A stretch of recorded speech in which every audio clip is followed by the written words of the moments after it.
Empezamos con un resumen de noticias. Resumen en imágenes.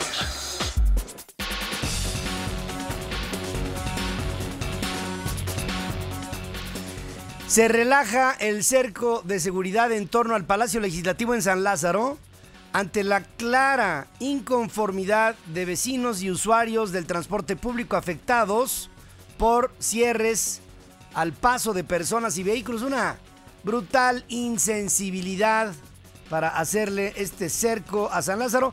Hombre, se lo hicieron 9 días antes de la toma de protesta, pues si lo hubieran hecho el mes antepasado, ¿no? También el hecho es que dicen que el miedo no anda en burro, y como no anda en burro, pues le pusieron vallas y le pusieron chalecos y le pusieron garrotes y le pusieron de todo. En fin, la circulación fue reabierta en Congreso de la Unión en ambos sentidos. El eje 1 norte, de ahí se retiraron puntos de revisión. Había 9, en algunos lugares había más de 15, ¿no? Puntos de revisión. Y reabrieron las estaciones del metro. El paso se mantiene restringido únicamente en la calle de Emiliano Zapata, a un costado del recinto legislativo, y la lateral de Eduardo Molina, nada más. Diputados del PRD, encabezados por su coordinador, que es Silvano Aureoles, que es diputado por mayoría, se manifestaron antes del mediodía acompañados de un centenar de vecinos de colonias cercanas. Derribaron las vallas metálicas instaladas sobre Eduardo Molina y Emiliano Zapata. Habla Silvano. Llamamos a quien sea el responsable a que retiren este cerco en torno al Palacio Legislativo de San Lázaro. No puede ser que miles y miles de ciudadanos no puedan circular. Durante la sesión en la Cámara de Diputados, el presidente de la mesa directiva, el plurinominal priista Jesús Murillo Caram, aseguró que fue él quien solicitó el relajamiento del operativo y señaló que se aplicará únicamente horas antes de la ceremonia de toma de protesta, como se hace habitualmente en estos casos. Por fortuna, encontramos una gran sensibilidad de parte de las autoridades y, como ustedes pueden ver, se quitó el cerco amplio y se hizo un cerco corto alrededor del palacio, pues que evidentemente es una medida de seguridad. El exceso que se dio ya fue, les consta a todos ustedes que se fue retirado, lo vieron ya, ¿no? Por otra parte, el procurador capitalino anunció un operativo con 1,000 elementos el 1 de diciembre, allá en las inmediaciones del Palacio Legislativo y Palacio Nacional. Y si es el procurador del distrito, pues va a tener que ser con judiciales del distrito, ¿no? O sea que quien vaya para allá, agárrese la cartera, no vaya a ser. Las 3 principales fuerzas políticas del país, el PRI, el PAN y el PRD, esto que le digo es muy importante, si es que se hace y se hace bien.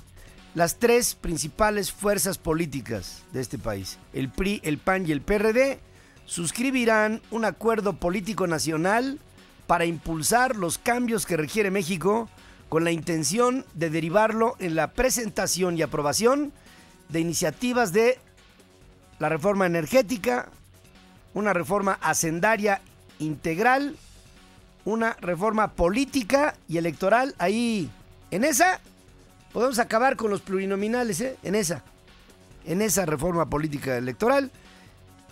Y además, se lo digo al sector político, hay millones de personas con la idea de eliminarlos, y más vale que la atiendan.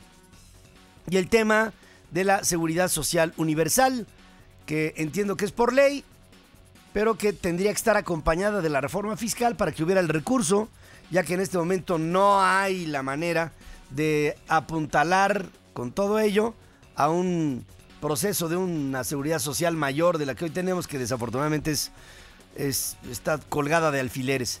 El dirigente nacional del PRI, Pedro Joaquín Caldwell, aseguró que la intención es buscar una verdadera reforma del Estado y descartó que se trate de un simple acuerdo coyuntural ante el inicio del gobierno, y aseguró que el pacto será extensivo a todas las fuerzas políticas y organizaciones de la sociedad civil, incluido ahí al movimiento que encabeza Andrés Manuel López Obrador.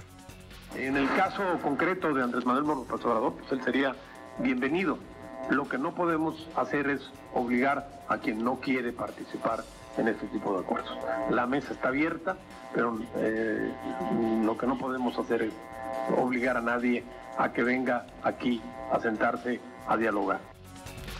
Nadie puede estar obligado al diálogo, aunque sí, creo que todos estamos obligados con México, eso sí. Todos estamos obligados con este país, todos tenemos que hacer algo para que México sea mañana el país de los sueños, el país de la fraternidad, el país de la igualdad, de la justicia, ese país que todos hemos añorado tener, el país del bienestar, por Dios, tenemos todo para hacerlo. Por su lado, el dirigente nacional del PAN, Gustavo Enrique Madero, aseguró que el pacto político es necesario, fundamental yo diría, para consolidar la transición democrática, defender los avances de lo que fueron los gobiernos de su partido, los dos últimos, y evitar el regreso de lo que todos tememos, las viejas prácticas. Seguiremos siendo una fuerza democratizadora y modernizadora del país, dentro del gobierno y fuera del gobierno. El Partido Acción Nacional vigilará que no se dejen de lado los avances de estos últimos 12 años. Se asegurará de que se continúe trabajando en la ruta correcta para lograr que México y que los mexicanos vivamos en un país de seguridad, bienestar social y crecimiento económico, superando este impas transicional que hemos sufrido, padecido, en mucho por la falta de colaboración de las otras fuerzas políticas cuando nosotros estuvimos en el gobierno. Esto lo dice diciendo, pues defendamos. Miren, yo creo que lo más importante a defender es la libertad de conciencia, porque ahí es en donde se expresa una democracia. Si nosotros tenemos la libertad suficiente para poder decir lo que pensamos y poder, con lo que pensamos y decimos, defender los principios de una sociedad, estamos del otro lado. En medio de recriminaciones y valoraciones distintas entre las tribus perredistas, la Comisión Política Nacional del PRD aprobó ir a un acuerdo con el PRI y el PAN, pero con una agenda política de izquierda basada, pues claro, ¿qué quieren? ¿Una política de derecha o de para dónde? Pues claro que es la suya, no pierdan su DNA. Simplemente lleguen a un centro que nos permita a todos avanzar.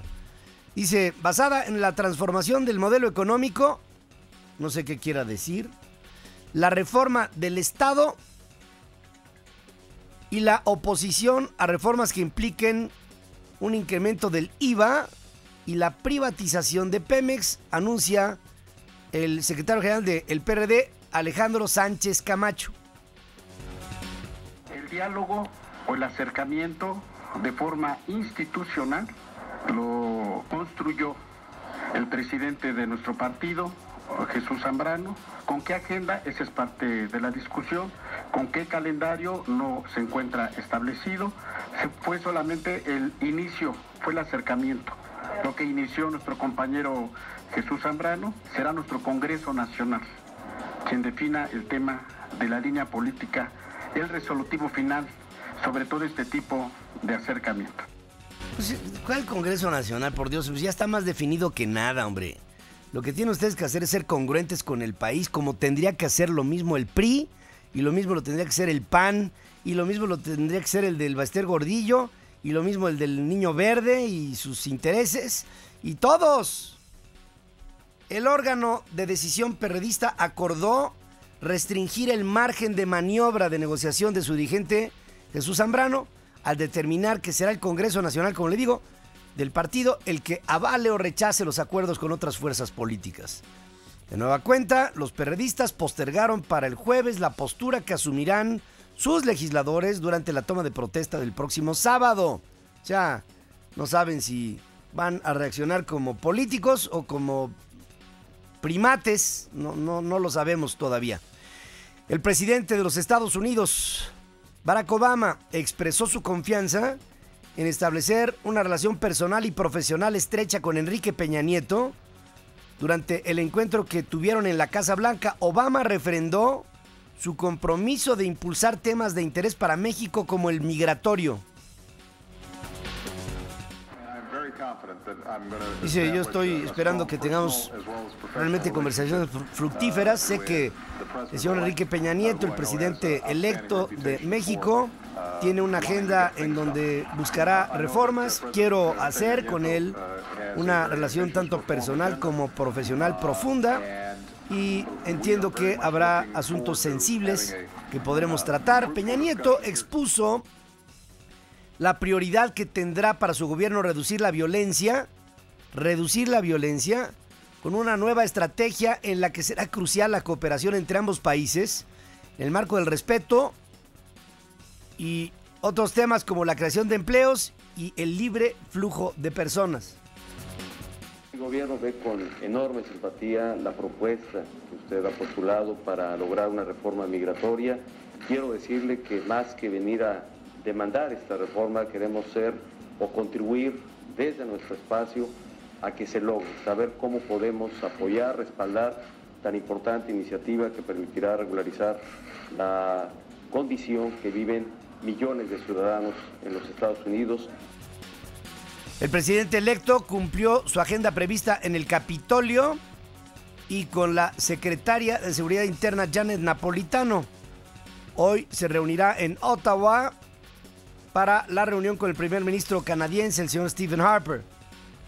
El presidente Felipe Calderón envió a la Cámara de Diputados otra iniciativa para establecer la segunda vuelta electoral en la elección de presidente de la República. La propuesta contempla el balotaje cuando ninguno de los candidatos obtenga más del 50% de los votos. Establece la votación para el primer domingo de julio de cada 6 años, como ya se hace, y la segunda vuelta en agosto, concurrente con la elección al Congreso, para que el electorado articule su decisión considerando la correlación entre el Poder Ejecutivo y el Legislativo. Interesante. En su última gira a bordo del TP-01 del avión presidencial, el principal, luego de visitar Sonora, Coahuila, Durango y Sinaloa, la tripulación del TP-01 ofreció al presidente Calderón una cálida despedida con golondrinas incluidas. La foto oficial con quienes le acompañaron a lo largo de su gestión en el avión presidencial fue muy emotiva.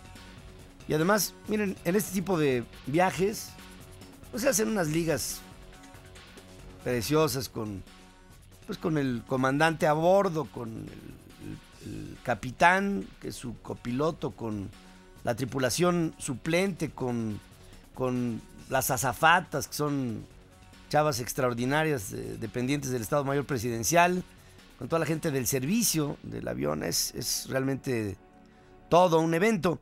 Antes, en Sinaloa, al inaugurar un tramo de la autopista Durango-Mazatlán, que incluye 115 puentes, entre ellos el Baluarte, que es uno de 402 metros de altura, el presidente dio por cumplida su promesa de fortalecer la infraestructura de México.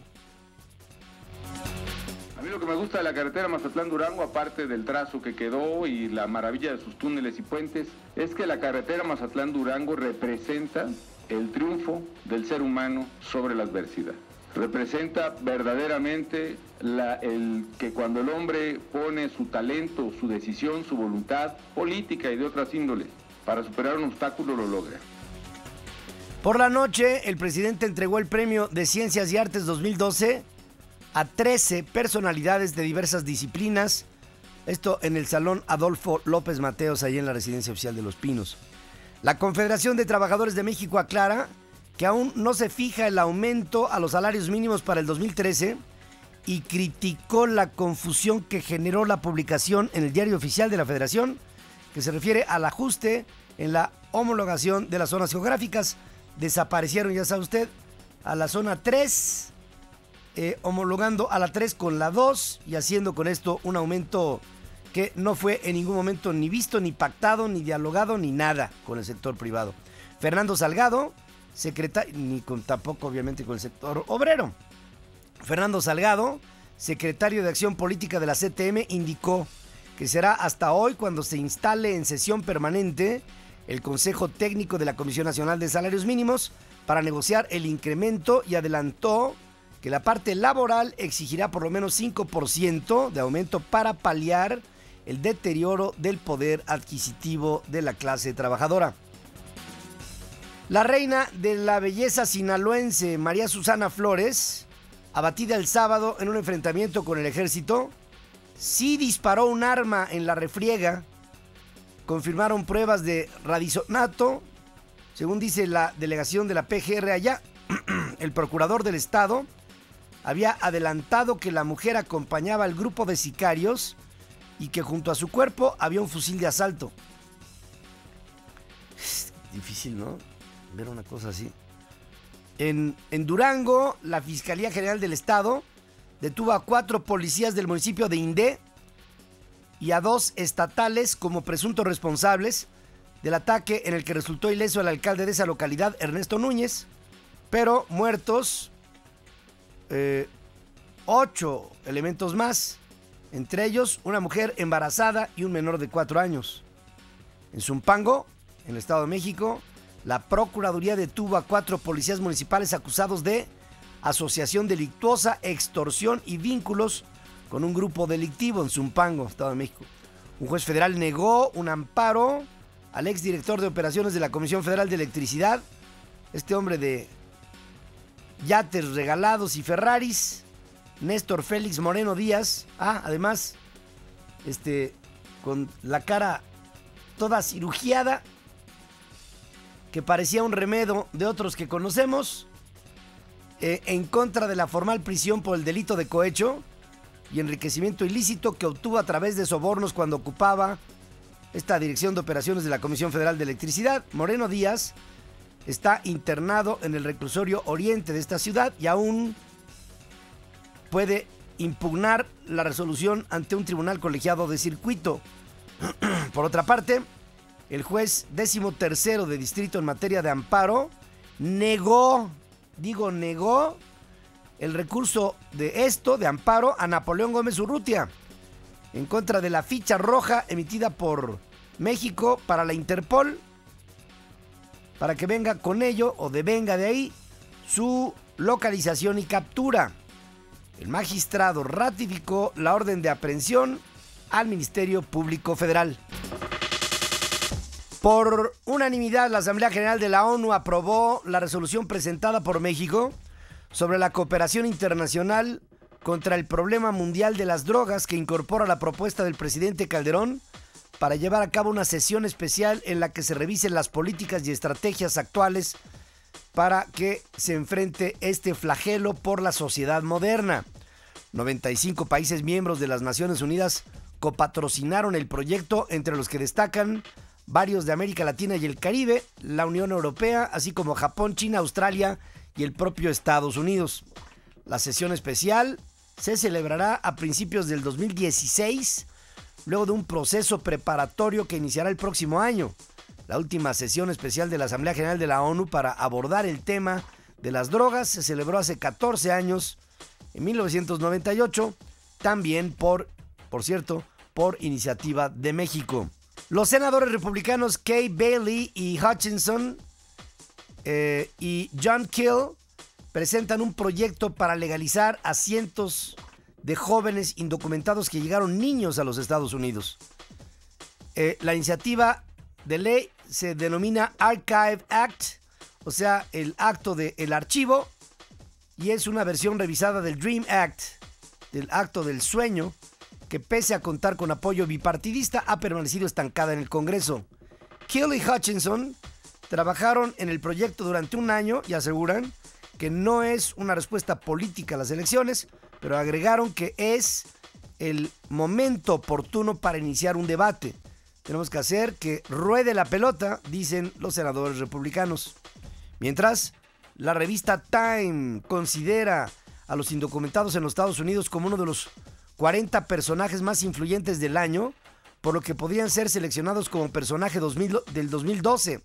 La publicación explica que los jóvenes indocumentados lograron que el presidente Barack Obama emitiera una orden ejecutiva para impedir que fueran deportados, lo que motivó que las elecciones, las comunidades latina y asiática votaran mayoritariamente por su reelección.